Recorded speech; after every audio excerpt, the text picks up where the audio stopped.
ప్రజా సంక్షేమానికి తాను నిరంతరం కృషి చేస్తున్నానని పెందుర్తి శాసనసభ్యులు అన్నంరెడ్డి ఆదిప్రాజ్ అన్నారు. పెందుర్తి నియోజకవర్గం వేపగుంట సమీపంలో ఉన్న బంట కాలనీలో కడారి శ్రీను తన అనుచరులతో వైఎస్ఆర్ పార్టీలో చేరారు.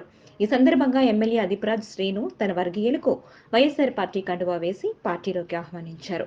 ఈ సందర్భంగా ఆదిప్రాజ్ మాట్లాడుతూ ముఖ్యమంత్రి వైఎస్ జగన్మోహన్ రెడ్డి చేసిన అభివృద్ధి సంక్షేమ కార్యక్రమాలు చూసి ప్రతి ఒక్కరూ ఆకర్షితులవుతున్నారన్నారు.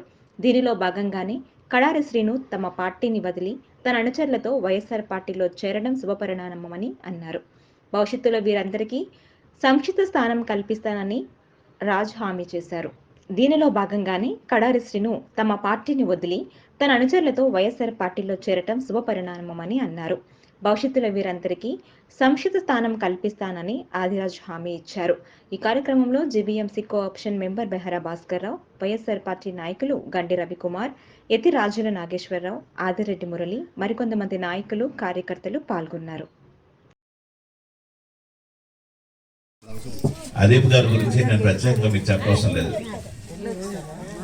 ఆయన ఎమ్మెల్యే అయిన తర్వాత ఈ కాలనీ ఎంత అద్భుతంగా తయారు చేశారో మీ కళ్ళతో మీరే చూస్తున్నారు, మీ చెవులతో మీరే వింటున్నారు. జగన్మోహన్ రెడ్డి ముఖ్యమంత్రి అయిన తర్వాత ఎన్ని పథకాలు మన ఇంటికి వస్తున్నాయో నేరుగా మన పాస్బుక్లు చూసుకుంటే సరిపోతుంది. ప్రత్యేకంగా ఏం చెప్పవసరం లేదు, ఎవరి కోసం ఎవరు చెప్పవసరం లేదు. మన కళ్ళ ముందు జరుగుతున్న అభివృద్ధి, మన బ్యాంకులో పడిన డబ్బులే దీనికి నిదర్శనం. చంద్రబాబు నాయుడు అనేవాడు 14 సంవత్సరాలు ముఖ్యమంత్రి చేసి ఆయన కూడా ఇలాంటి హామీ ఇచ్చాము. ఇవాళ నియోజకవర్గంలోనే కాదు రాష్ట్రం అంతా కూడా అర్హులైనటువంటి ప్రతి ఒక్క పేదవాడికి ఎక్కడ కులం, మతం, ప్రాంతం, రాజకీయం చూడకుండా సంక్షేమ కార్యక్రమాలు అన్నీ కూడా అందిస్తున్నాం.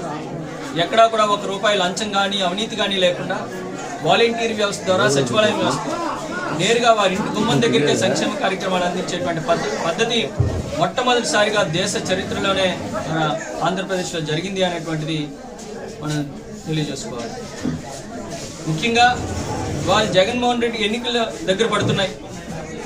దగ్గర పడుతున్నటువంటి తరుణంలో సరైనటువంటి నాయకత్వాన్ని మనం ఎన్నుకోవాలి. మళ్ళీ రాష్ట్రం బాగుండాలి, రాష్ట్రంలో ప్రజలందరికీ కూడా సంక్షేమ కార్యక్రమాలు అందాలి అంటే అది కేవలం జగన్మోహన్ రెడ్డి గారి వల్ల మాత్రమే సాధ్యం అవుతుంది అని నమ్మినటువంటి ఇవాళ ప్రజల